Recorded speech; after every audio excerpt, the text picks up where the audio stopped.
Well, let's get started. So when it comes to faceless videos, two crucial steps stand out: the editing and the scripting. Now, you might wonder, why go for this style? Well, there are a few reasons. Maybe you prefer not to show your face. Or perhaps English isn't your strongest suit, making you a bit hesitant to speak on camera. Or maybe, like me, you simply enjoy the art of video editing. Unlike those who show their faces, we can't just rely on talking for hours against a black screen. We have to grab their attention with a visually engaging video, complete with creative and stunning effects, maybe even throw in a cool animation. And of course, a solid script is key. But don't worry, there are plenty of ways to polish up your writing skills. In this video, I'm going to walk you through how I put together my videos using just a few tools. So, stay tuned. Okay, folks, let's dive into how I make my videos. Step 1, gotta have a killer idea. So, activate that creativity. Gather some cool concepts and let the brainstorming begin. Now, here's where I mix things up a bit. I mash together scripting and editing. Instead of writing the whole shebang, I focus on bits, like the intro and whatnot. Why, you ask? Well, stick around, and I'll spill the beans on that one. Once we've got a bit of script action going, it's time for the main part of the video, editing. But hold on, before we jump into step 2, we need to whip up a thumbnail. It's like a sneak peek, a teaser for the main event. Back to editing, we'll talk about animation. Slap on some background tunes, throw in sound effects, and the whole shebang. Once the video's a masterpiece, we're not done yet. We need a catchy title and a killer description. So let's kick it off with step 1. When I'm gearing up for a video, I usually kick things off with a shot of inspiration. Lucky for me, I've got ideas popping up left and right. Must be the creative bug in me. By the way, subscribe to my channel so you don't miss any videos. Now, I get it, not everyone's a walking idea factory. So, here are 3 nifty steps to help you out. Search, observe, take action. First up, dive into your niche and do a little digging. Find a video creator who's got the vibe you're after. Next, observe their editing style and their scripting. Take some notes and write them down. Then take that inspiration and run with it. Grab a pen. Make a table. Spill your ideas out. What videos do you want to make? What editing tricks are you itching to try? It's like brainstorming, but with a game plan. And here's a pro tip. Go for a niche that's a bit of a hidden gem. Low competition but high results. It's like striking gold when you find one. So go ahead, dig in, and let those ideas flow. Okay, so let's talk about thumbnails. The first thing your viewers see. If you want them to click on your video, your thumbnail game has to be on point. Personally, I use Canva for this. It's a great tool with lots of templates, images, and handy features. They've even added some AI tools recently to make things smoother. Here's how I make my thumbnails. I find a template that fits my video idea, tweak it to my liking, and there you go. Now, you might wonder, don't you have to pay for most stuff on Canva? Yeah, you do, but honestly, if you're serious about this for the long haul, Canva Pro is worth it. Think about all the templates, elements, and tools you get. Sooner or later, you will understand that you also have to invest money in your business. Now, take a look at the thumbnail. Looks good, right? Alright, let's move on to the next step. First, I tackle bits of the scripting, and then it's off to the editing room in CAPCUT. Now you've got choices. Some folks use tools like ChatGPT, or even CAPCUT itself to draft their scripts. Well, personally, I'm old school. I enjoy writing my scripts manually. Feels more natural, and I can let my imagination run wild. But hey, you could also hit up ChatGPT for a topic if you require some inspiration. Both ways have their pros and cons. It's just about finding what suits your style. I like to roll up my sleeves and pen down my ideas. Keeps things real, you know? Alright, for those who might be finding their feet in the scripting game, I've got a couple of tips to make things smoother. In case English is not your mother tongue, I also have a tip. You could use depl.com to write your own script, either from your language to English or the other way. Then go to ChatGPT and enter this command. All commands are in the video description. as well as useful links to tools I use in the video. Then the AI will spit out a text for you and you can copy it and use it for your script. Practice makes perfect. Don't stress if your first few scripts feel a bit shaky. The more you do it, the more comfortable you'll become. So embrace the learning curve and keep refining your style. So let's get to the most elaborate, but also most interesting part of the video, the editing.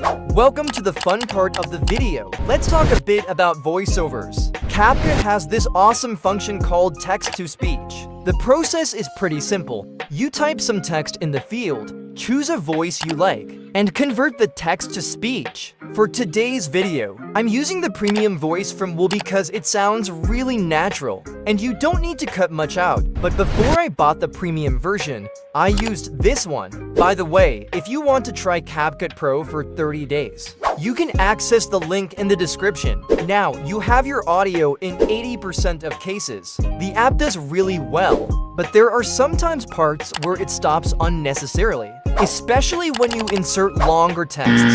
That's why I would recommend you insert short phrases instead of whole texts. If you have any pauses or unwanted parts in the video, you can easily cut them out. I'll use this sentence to show you how to cut out the places.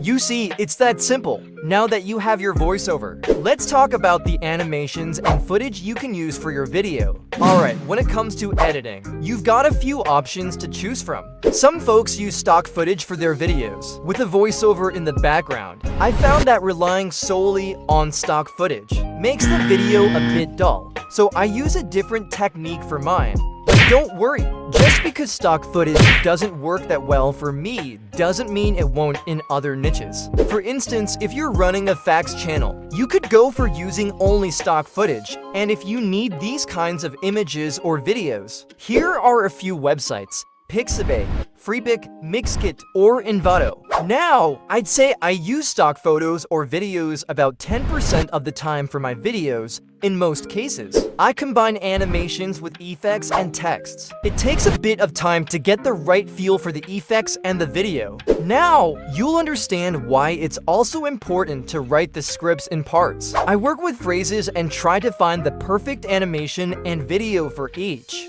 Let's take this phrase as an example. I talk about ChatGPT and CAPCUT, so I made this animation that perfectly illustrates what the voiceover is saying. Now, I'm going to teach you how easily I put it together. You choose a text.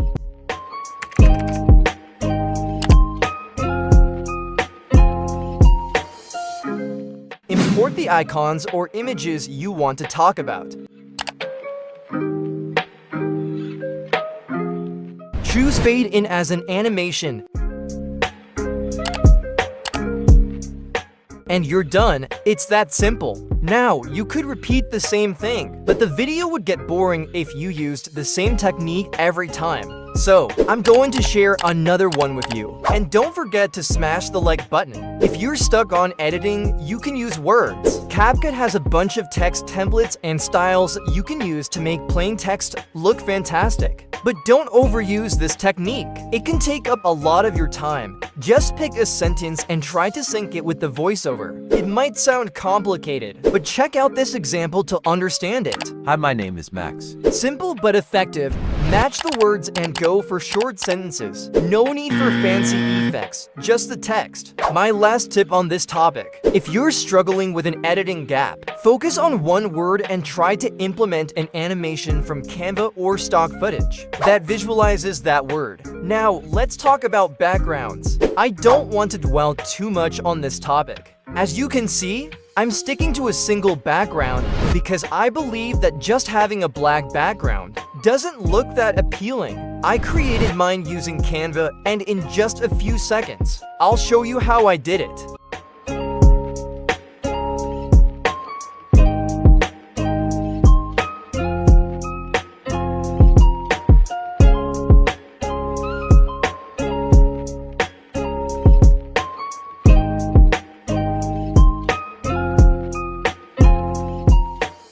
So we've covered scripting, animations, and backgrounds. And now the only things left are sound effects and music. There isn't much you need to pay attention to here. When you play music in the background, it's crucial to choose non-copyrighted music to avoid getting banned or receiving a copyright strike. YouTube's got your back on that. Additionally, I'd recommend adding sound effects to your transitions and some elements of the video. You might wonder why. Well, watch the same video without sound effects and then with sound effects.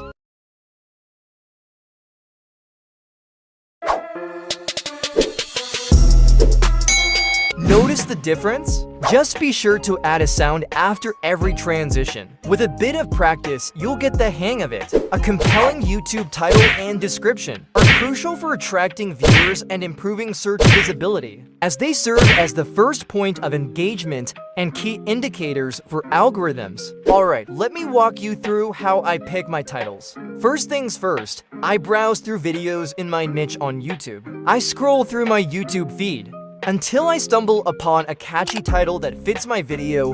Once I find one, I copy the title and head over to ChatGPT. I paste the title, use a specific command, and voila, I've got my title. After that, with another command, I get my description sorted.